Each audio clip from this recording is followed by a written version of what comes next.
मेहंदीपुर बालाजी के चमत्कारों के बारे में कौन नहीं जानता। राजस्थान में स्थित बालाजी महाराज के इन्हीं चमत्कारों को देखने के लिए लोग दूर दूर से आते हैं। बहुत कम लोग बालाजी महाराज की असली कहानी जानते होंगे, इसीलिए इस वीडियो में हम आपको बालाजी महाराज की असल कहानी सुनाएंगे। इसलिए वीडियो को अंत तक जरूर देखें। बालाजी महाराज की कथा। प्रारंभ में यहाँ घोर बेघर जंगल था। चारों तरफ फैली हुई घनी झाड़ियों में जंगली जानवरों का बसेरा था। श्री महंत जी महाराज के पूर्वजों को स्वप्न आया और स्वप्न की अवस्था में ही वो उठकर चल दिए। उन्हें पता नहीं था कि वो कहाँ जा रहे हैं और इसी दौरान उन्होंने एक बड़ी विचित्र लीला देखी। एक ओर से हजारों दीपक जलते आ रहे हैं, हाथी घोड़ों की आवाजें आ रही हैं और एक बहुत ही बड़ी फौज चली आ रही है।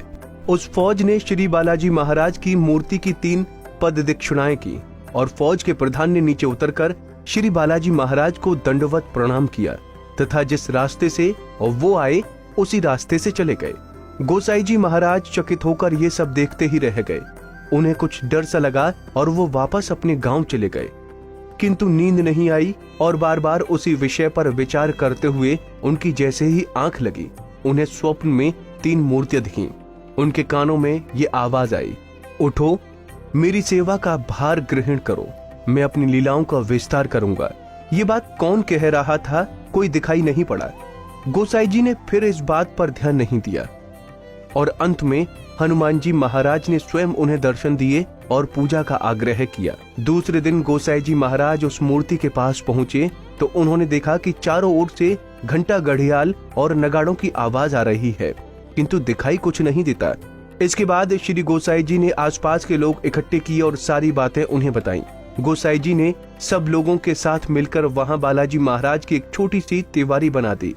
उसके बाद वहां पूजा अर्चना होने लगी। मुस्लिम शासनकाल में कुछ बादशाहों ने इस मूर्ति को नष्ट करने की कोशिश की थी, लेकिन वो असफल रहे।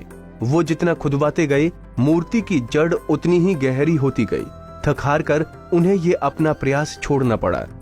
ब्रिटिश शासन के दौरान सन 1910 में बालाजी ने अपना सैकड़ों वर्ष पुराना चोला स्वतः ही त्याग दिया। भक्तजन इस चोले को देखकर सीमावर्ती मंडावर रेलवे स्टेशन पहुंचे, जहां से उन्हें चोले को गंगा में प्रवाहित करने जाना था। ब्रिटिश स्टेशन मास्टर ने चोले को निःशुल्क ले जाने से रोका और उसका लगेज करने लगा, लेकिन चमत्कारी चोला कभी ज्यादा हो जाता तो कभी कम हो जाता। असमंजस में पड़े रेलवे स्टेशन मास्टर को अतः चोले को बिना लगेज ही जाने देना पड़ा और उसने भी बालाजी के चमत्कार को नमस्कार किया। इसके बाद बालाजी को नया चोला चढ़ाया गया। जानकारी के लिए बता दें कि बालाजी महाराज को लड्डू, प्रेतराज सरकार को चावल और कोतवाल कप्तान भैरव को उड़द का प्रसाद चढ़ाया जाता है। कुंडली टीवी डेस्क से दीक्षा गुप्ता की रिपोर्ट। इसी तरह की और भी जानकारी लेने के लिए हमारे चैनल को सब्सक्राइब करें और नई वीडियो की नोटिफिकेशन के लिए बेल आइकॉन दबाएं। अगर आप ये वीडियो फेसबुक पर देख रहे हैं तो वीडियो को लाइक और शेयर करें। साथ ही अपनी राय कमेंट बॉक्स में जरूर बताएं। धन्यवाद।